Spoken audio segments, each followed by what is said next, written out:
Welcome back to MMAOddsBreaker. Today we have Pete Pettis getting ready to fight Iakaka Tampos coming up in Title Fighting Championships 35.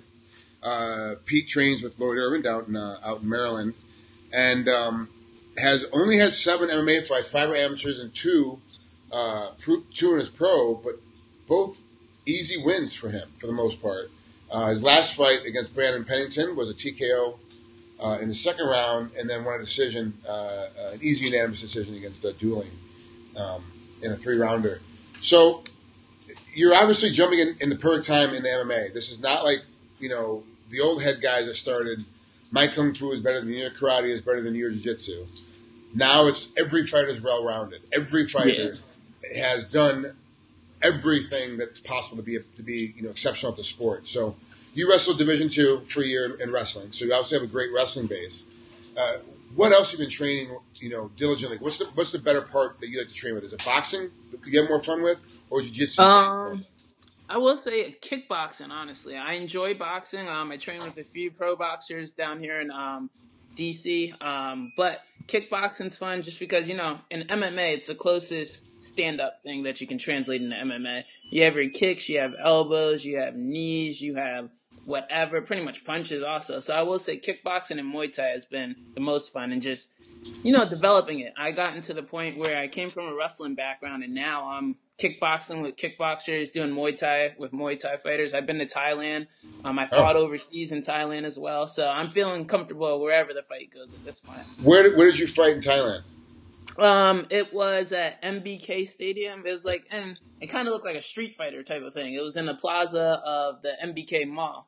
So I went up there and I trained with Sitsong Pinong. It was kind of cool. Like, I was out there 3 years ago, and Sithichai Sitsong Pinong, he just won the Glory tournament, I would say, about 3 months ago. So, yeah, definitely exciting.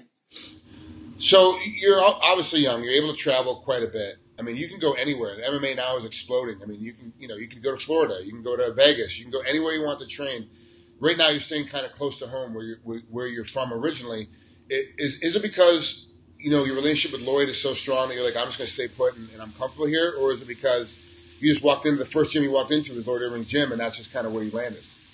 No, that was actually, funny story. That was actually the last gym that I walked into. I've always been a local kid I grew up in New Jersey. I moved out here, my 7th grade year, and that's when I started wrestling. But Maryland, I don't know. It's just an adopted home for me. I know people. I went to high school out here, just networking. And big thing is just being homegrown is something that not a lot of people can say. I grew up around here, as I said.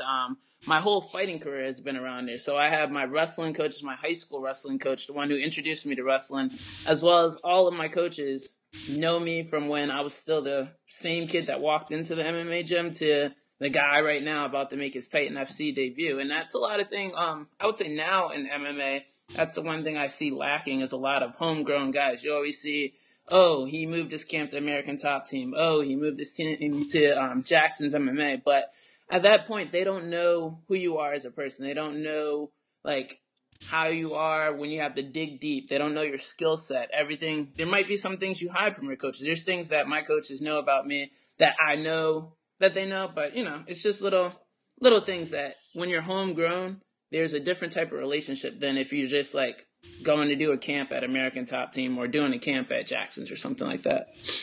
So you mentioned, American Top Team and Jackson's, and obviously that's Florida and Mexico, and 2 of the best teams out there right now. It switches over what's going on. Add them and the Black Zillions in, and then all of a sudden you have the top, most recognizable teams in the world. But your head coach, Lloyd Irvin, he's been around since the inception essentially of MMA. He's been around forever. This is a guy that's always been around and had his share of controversy, as well.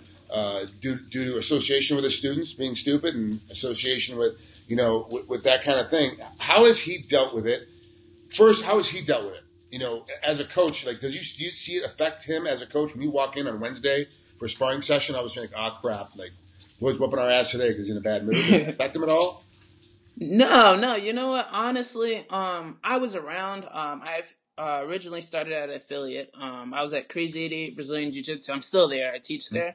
But I will say, the people that were jerking around and everything weren't the homegrown guys. It's similar to like if I was to leave and go to American Top Team and then I would get in trouble.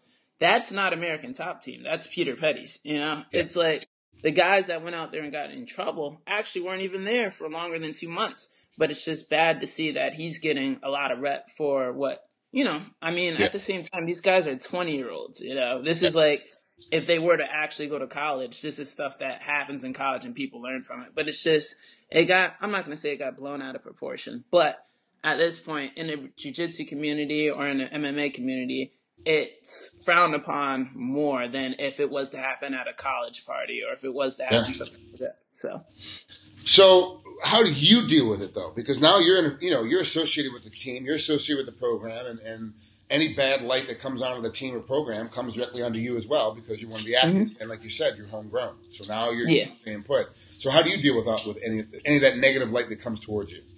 I know the press is going to come eventually. I mean, right now I haven't heard anything, but at the same time, I'm my own person. You can hate me for my association, but Lloyd has done nothing but good for me at this point. I mean, he's found me an awesome manager. He's guided me. He's helped my skill set grow beyond belief. It's a big thing. Like, I have nothing. If you want to go research my name, you'll find out I'm a college grad. I work for myself. I've done 4 years of college. I got my degree in history. I mean, you can look for whatever you want, but you're not going to find anything. I don't have. Well, just a side note, you got to get a degree in something that's absolutely useless.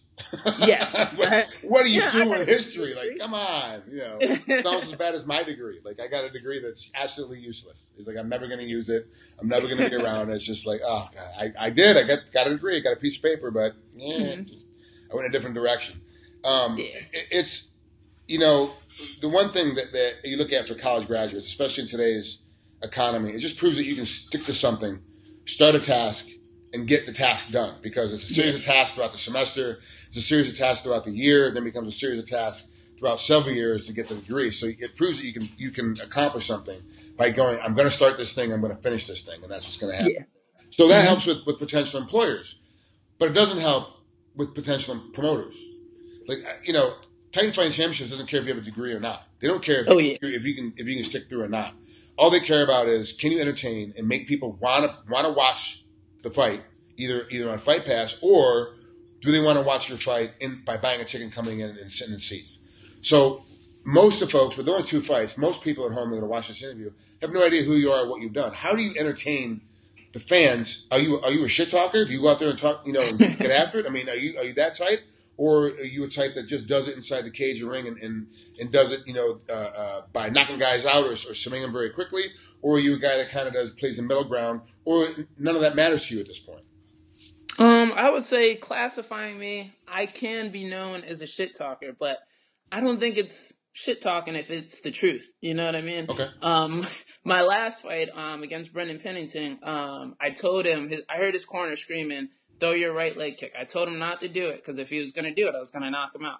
Once he did that, I knocked him out with a counter right hook. Yeah. So, I mean, up until there, I will say I do talk a lot in the cage, but a lot of it is in fun and games. I like to entertain. I'm comfortable with my skill set. So I feel like I know what you're going to throw just based on your hips, based on how your motions look. And just a lot of people telegraph their shots when it comes to punches, kicks, knees, wrestling shots. I can tell when you're about to do it just looking at you. I mean, I put in my time at this point. I know I'm still young in the game at 2-0, but this past year I've had, I want to say, a handful, maybe 6-7 fights canceled. I was supposed to fight January of last year. I was supposed to fight March of last year, April of last year, June of last year, as well as July, and all these fights have fell through. So I know on paper it's only 2-0, but in my head I should be definitely 6-0, 8-0 at this point. Okay. Now you said you caught him when he threw the right leg. You caught him with a counter right hook. Are you a left-handed fighter? A left-handed striker? Yes, I am. Yep. Are you a right-handed wrestler? No, left-handed. So I switch. You switch stances. Okay. See, I'm a left-handed striker, but a right-handed wrestler. So I never had to switch my feet. Do you find it problematic when you're like right in the middle of a good series? You're catching with every 10 punches you're hitting two of them are solid, 3 or 4 are glancing blows, and he's blocking the rest. But you're like, I got this guy. But then all of a sudden he opens up for a shot. Do you find it problematic to go, oh crap, I got to change my feet to get the shot off? No. Actually, I can switch. I shoot off both feet. Okay. So preliminary, I really wanted to shoot off my left knee. You know what I mean? But no, I found it easier to switch stances. I did this in wrestling too, which has thrown off a lot of people. A lot of people didn't know I was left-handed when I was wrestling. So when I did learn wrestling, I actually learned it right-handed.